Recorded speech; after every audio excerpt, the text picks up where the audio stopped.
Hello everyone, my name is Cetus and welcome to my Let's Play of Starsector first run.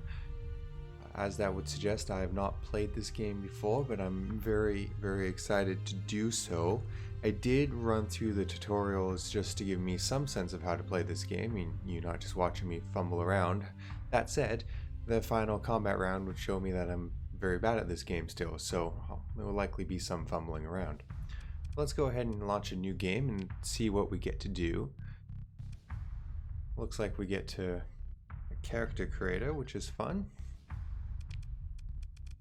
Oh, that's a nice list of potential character models.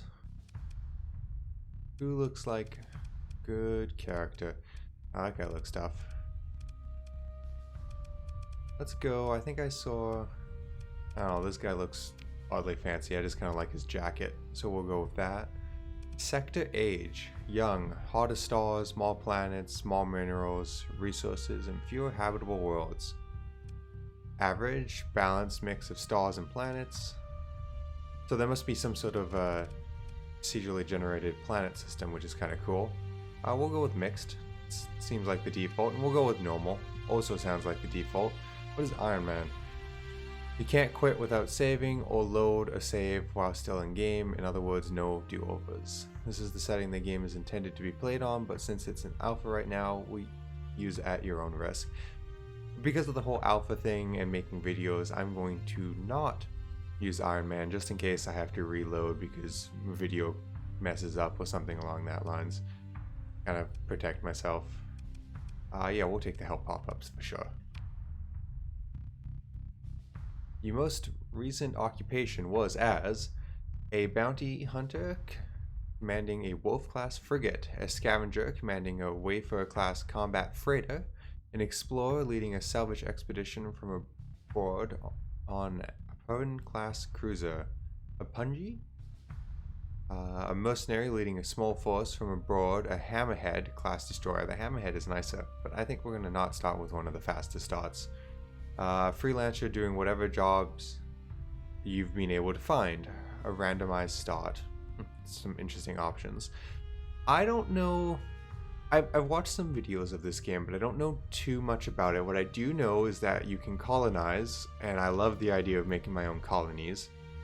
And I'm gonna guess, being these general space style games, that we can create or become like military commanders. So I'm kind of almost imagining a military commander who, you know, at the end of his career starts setting up his own sort of empire. I don't even know if you can set them up as your own or if you have to be a part of a faction, but we'll find out. Basically what I'm saying is we're going to start as a bounty hunter. Now, in addition, your fleet includes a Kite-class shuttle under the command of an experienced subordinate, or a Shepherd-class drone tender with a cargo of heavy machinery. Huh. I don't know what the shuttle can do, but the drone tender sounds cool. And I seem to recall heavy machinery is used for like salvage operations and such, so maybe if we're, you know, a mercenary taking up ships, we would need that to salvage afterwards. I'm not sure, but it sounds cool. So that's what we're going to go with. Separate class drone tender. Seems cool. Select the campaign difficulty level. Easy is recommended for a first time player, which means we're definitely not using it. Oh, is there a different tutorial? Maybe I didn't need to do the tutorial as I did before. Let's try the tutorial. What could go wrong?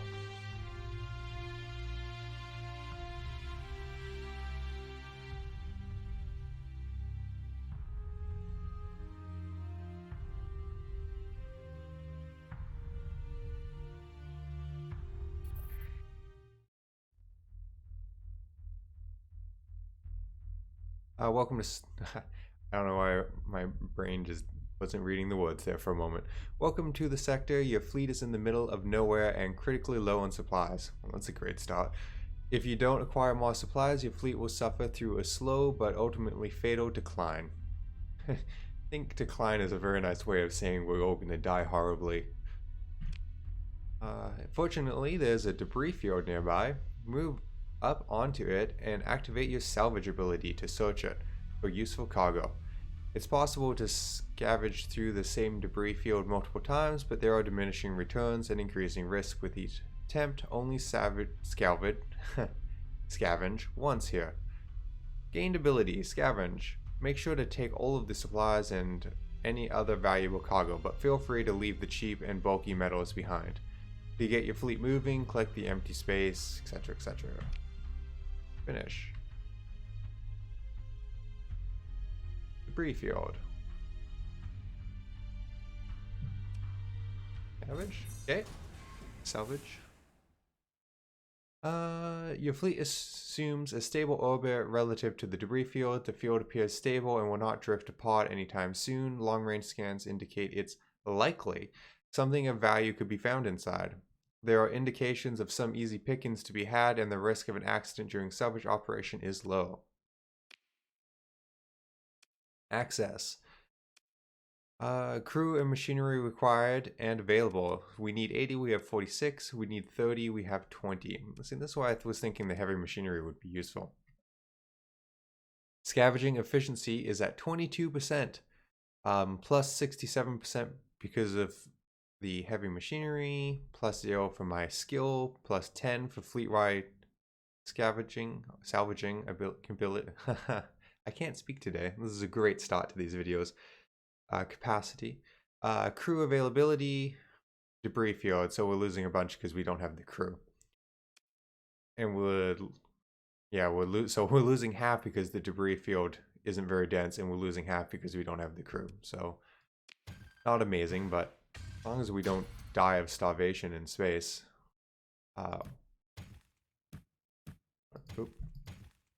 Just trying out buttons there. It looks like control click is grab everything. Shift is like, yeah, one at a time. And just a single left click is everything. So control must be something like as much as you can fit in your cargo hold or something. If just a single left click picks up everything. This personal capacity, cargo capacity is 67 to 150. We have the space. I don't know. I figure like I can get rid of the metal later if I need to, but since I have the space, let's grab it. Confirm and continue. Plus F5 to quick save and advance the tutorial. Sounds good to me. Game saved. A pirate fleet is approaching. First you'll spot it as a sensor contact, then as an unidentified fleet, and then, when it gets very close, you'll see its true colors. Don't worry, the pirate ship is a shoddy rust bucket. And if you do lose, you can press F9 to quick load. I like that they set it up that you're really inept if you manage to lose against this ship. Even so, combat can be expensive, especially if there's no bounty on the enemy you fight. Deploying ships into battle reduces their combat readiness, and recovering combat readiness consumes supplies. Battle damage can cost even more supplies to repair. However, fighting is often necessary to survive. Wait for the pirate fleet to approach, then defeat them. Pirates, where are you? Okay. We'll face you. Wow, that was really last second that we realized they were bad and gonna harm us. The pirate ship maneuvers to prevent you from disengaging easily. It does not appear to be certain of your identity. Any hostiles will have a reduced impact on your reputation. Wait. I don't know that I understand that, but that's okay. What do? Open a comm link, move into engage. Attacking the opponent fleet. If you inflict enough damage before retreating, you will be able to disengage without being pursued. Or attempt to disengage. Attempt to retreat from battle. The opposing fleet may pursue and force a battle, or may let you go.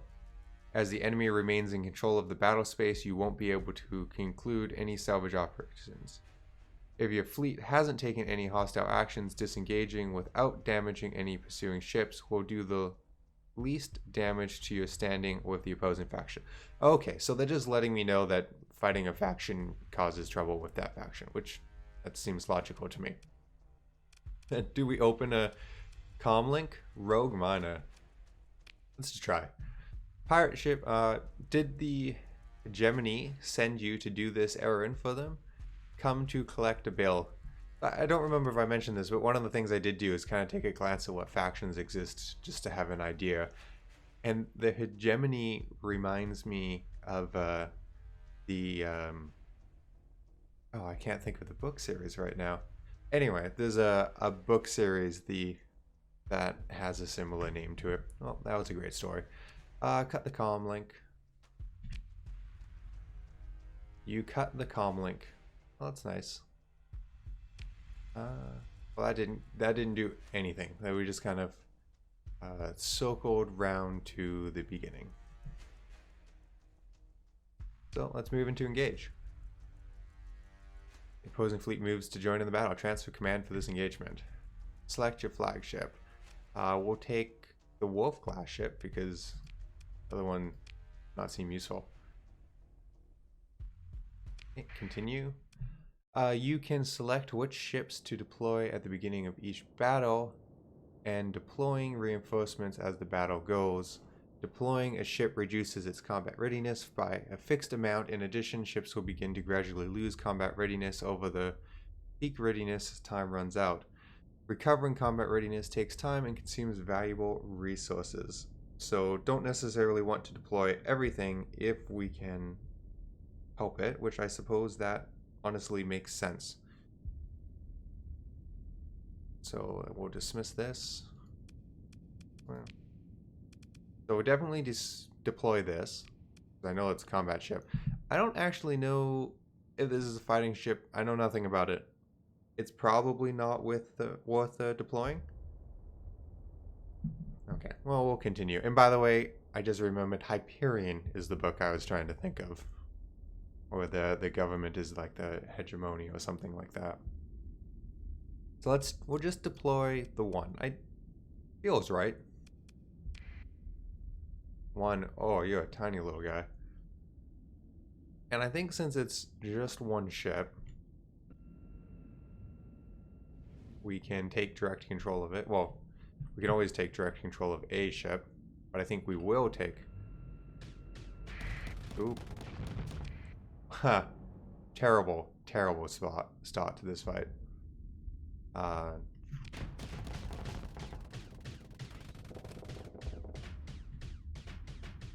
Just kind of shoot at them and circle around. Watch the flux grow. Wow, we cannot side strafe well with this ship. The one in the tutorial was much better. Light gun assault. Okay, so drop shields and just shoot away. Hopefully taking out your guns. Oop. Keep forgetting you gotta hold shift or it doesn't target. No, don't you shoot me. Okay. Oh, great. Brilliant. I let my shit overload. We're both terrible. Just venting this. Well, I can't. Okay, we're gonna pause for a second, as I'm losing this battle horribly by being a terrible player. If you're curious as to what was going on, there's flux down here. It moves every time I come down. There's a flux speeder. Shooting generates flux. Shields up stops your flux from kind of depleting. Well, that's not entirely true, but it kind of generates flux as your ship gets hit, and it's trying to manage it because if you flux meter goes out to the top, it overloads like you saw a moment ago where we can't fire and we can't put shields up and it's just a bad day. So we want to keep it down. Some things like your shields getting hit creates hard flux, which doesn't ever deplete, and shooting creates, is it low flux, light flux? I don't remember. Normal flux, which does go away without anything, and then you can vent it, which you saw me do, to go faster, but then you can't use shields or guns. So again, still playing terrible here. Unpause, shields up. Oh, he killed me. Wow, that was... Can I F9 at this point? Because that was terrible. You know, I don't want to keep reloading, but at the same time, that was a really terrible run. Exit. Let's just pretend like that didn't happen.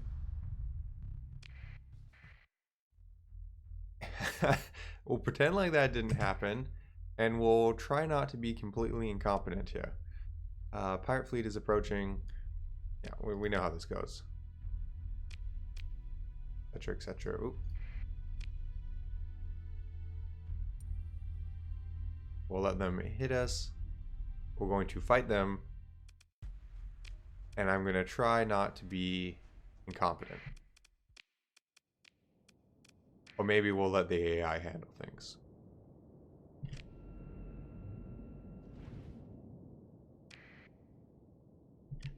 We're staying in the tactical view. We don't have many ships. Okay. We're going to give an eliminate command. But I do want to take control myself. I know I didn't do great. But let's see. Let's try and actually pay attention. So we have Swarmer SRMs. So we have missiles, it looks like, which I wasn't using, which are better against shields. And then we have a pulse laser, which I think just does standard damage against everything. So we probably want to missile down the shields and then pulse laser the rest. And then we have iron cannons, which can disable everything. Was it C? It looks like we have auto fire on 1 and 2. So I think maybe we can just use the missiles, which I want to start with anyway. Let's keep on pause, move forward a little bit. Oh, it's coming at us fast. So let's target. We're going to start drifting. Put shields up. Right, shift to keep facing. So my other guns seem to just be firing on their own. So we're going to keep the missiles. I think our iron cannons have kind of beaten away at him. By the way, I switched to the pulse laser. Because he has no shields. He has no flux either. Oh, I overloaded again. I gotta pay attention to my flux. We're both doing terrible, but that's okay. We'll vent everything. He can't shoot, I can't shoot. It's just embarrassing. I'm moving closer.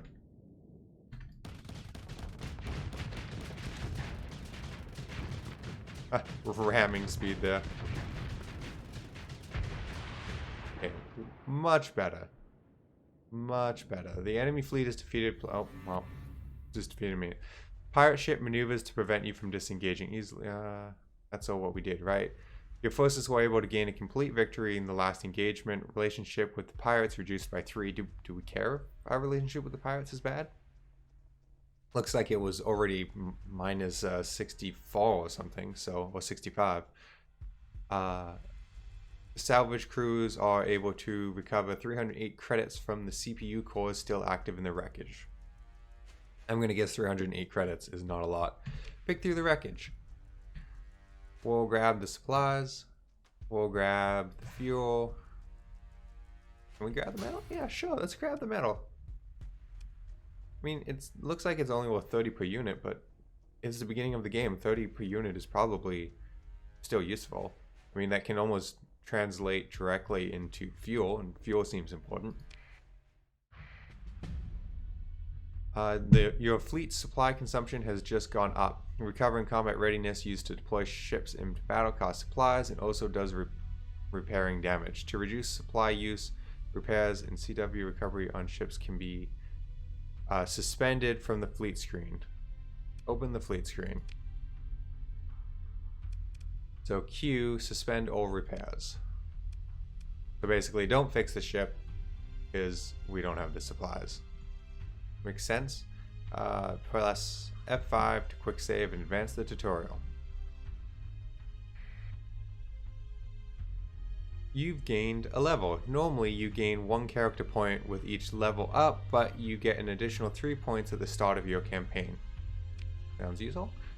You can spend character points to increase attributes and skills. Each attribute governs a set of skills, and the maximum level of a skill is limited by the level of the governing attribute. The maximum level you can reach is 50. Once character points are spent, they cannot be refunded. So lots of room for me to make errors at this point. Press C to open the character tab and consider your options. you don't have to actually spend the points now if you don't want to. Let's see. Okay. Lots to look at here. Combat govern skills that directly improve your combat effectiveness of the piloted ship. Interesting. So that's probably when I'm specifically running a ship, I'm going to guess. Let's take a glance at this. Endurance. Through experience and planning, a seasoned officer has the ability to extend the effectiveness of warfighting time and ship and crew during the extreme. Oh, I guess I could go straight down to the plus 25% hook operating time. Oh, increase attribute to learn. Missile specialization. Missile systems are willed onto themselves. An expert can override many safety parameters to achieve significant increase in performance. Plus 25% missile speed and maneuverability. So we fire missiles better. I don't know that I fully understand the combat endurance. Maybe it's better use of the other ones. Or is the perk the special weapon, which I was not using on the F key? I don't know. I might have to do a little looking on my own. A detailed knowledge of so better ballistic weapons, better damage to weapons and engines, so better ability to target systems, better fixing, take less damage to armor, less damage from kinetic weapons, better maneuverability, better acceleration. Okay, those all make sense. And then we got leadership, govern skills that improve the combat effectiveness of the fleet as a whole, and skills that improve the effectiveness of fighters. So this is going to be... wait, you get fighters? Okay, I want whatever ships give me fighters. That just sounds cool. So we get command and control, more command points, so better from that top-down view. We didn't get into it much, but the command view, you can issue a limited number of commands, basically. And this allows me to do more. Officer management. Can have more officers, sounds useful. Flagship and ships with an officer in command nearly guaranteed to be recoverable if lost. That is cool. So apparently you can lose ships, or recover ships. Coordinated maneuvers. Every evenly deployed ships grant plus 1 to 4%, depending on size, to top speed of the allied ships. All ships in fleet. Whole mod nav relay increases the top speed. So better speed. Fighter doctrine. Fighters are better. Carrier command. Looks like fighters are better in a different way. Wing commander. More fighters, I'm gonna guess. Commanders forged through hardship can turn and ragtag. Fighters, yeah. Look at all the fighters. Oh, I want fighters. I really want fighters. Strike command fighters. Effectiveness of ground operations. Interesting. A detailed knowledge of tactics to do all combat operations on or around planets and fixed orbitals. I didn't know there was some sort of boarding or ground attack. That sounds cool. Technology, gunnery implants, flux, sensors, navigation, fuel consumption, max level burn level. That sounds useful. Safety procedures, etc., etc. Less likely to lose ships or lose crew during operations. Yeah. Recovery operations. So better salvaging. That seems useful. Fleet repairs. Repair better. Salvaging. More resources, etc. Mod. Oh, colony management. Oh, this is industry. I didn't read that right. Colony management. Industrial planning. So long term, it seems like I'm going to want industrial because I do want to get into the colony stuff. Short term, I'm thinking of going as a really strong leader. Just kind of sounds cool. I don't know how useful that is right away, but I think this is a good place to kind of stop, and it gives me a moment to look at what I want to put my points into without you having to be bored about it. So thank you everyone for watching, and I hope to see you in the next video.